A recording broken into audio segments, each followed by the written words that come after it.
বাংলাদেশ জাতীয়তাবাদী স্বেচ্ছাসেবক দল মুক্তাগাছা উপজেলার ১ নম্বর দুল্লা ইউনিয়নের উদ্যোগে কর্মী সম্মেলন অনুষ্ঠিত হয়েছে। শনিবার বিকেলে চেচুয়া উচ্চ বিদ্যালয় মাঠে অনুষ্ঠিত এ কর্মী সম্মেলনে প্রধান অতিথি হিসেবে উপস্থিত ছিলেন উপজেলা বিএনপির সিনিয়র যুগ্ম আহ্বায়ক মোহাম্মদ কামরুজ্জামান লেবু। সম্মেলনের উদ্বোধক ছিলেন ময়মনসিংহ দক্ষিণ জেলা স্বেচ্ছাসেবক দলের যুগ্ম আহ্বায়ক মোহাম্মদ শরীফুল ইসলাম শরীফ। প্রধান বক্তা ছিলেন জেলা স্বেচ্ছাসেবক দলের যুগ্ম আহ্বায়ক মোহাম্মদ নাইম ইমতিয়াজ রোমান।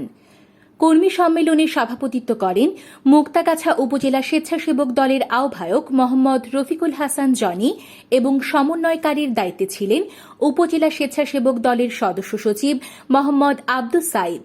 সম্মেলনে অতিথি হিসেবে আরও উপস্থিত ছিলেন মুক্তাগাছা উপজেলা বিএনপির যুগ্ম আহ্বায়ক AKM জাহাঙ্গীর হাসান, মোহাম্মদ হাফিজুর রহমান খান মঞ্জু, মোহাম্মদ মতিউর রহমান খোকন, দুল্লা ইউনিয়ন বিএনপির আহ্বায়ক কাজী আবুল হাশিম, সিনিয়র যুগ্ম আহ্বায়ক মোহাম্মদ ফজলুল হক, যুগ্ম আহ্বায়ক মোহাম্মদ নুরুজ্জামান হীরা, মোহাম্মদ হারুনুর রশিদ চানু ও মোহাম্মদ জাকির হোসেন। এ সময় বক্তারা বলেন, বাংলাদেশ জাতীয়তাবাদী স্বেচ্ছাসেবক দল গণতন্ত্র পুনরুদ্ধারের আন্দোলনে গুরুত্বপূর্ণ ভূমিকা রাখছে।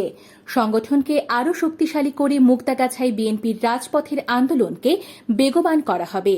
সম্মেলনে ইউনিয়নের বিভিন্ন ওয়ার্ড থেকে বিপুল সংখ্যক নেতাকর্মী অংশগ্রহণ করেন।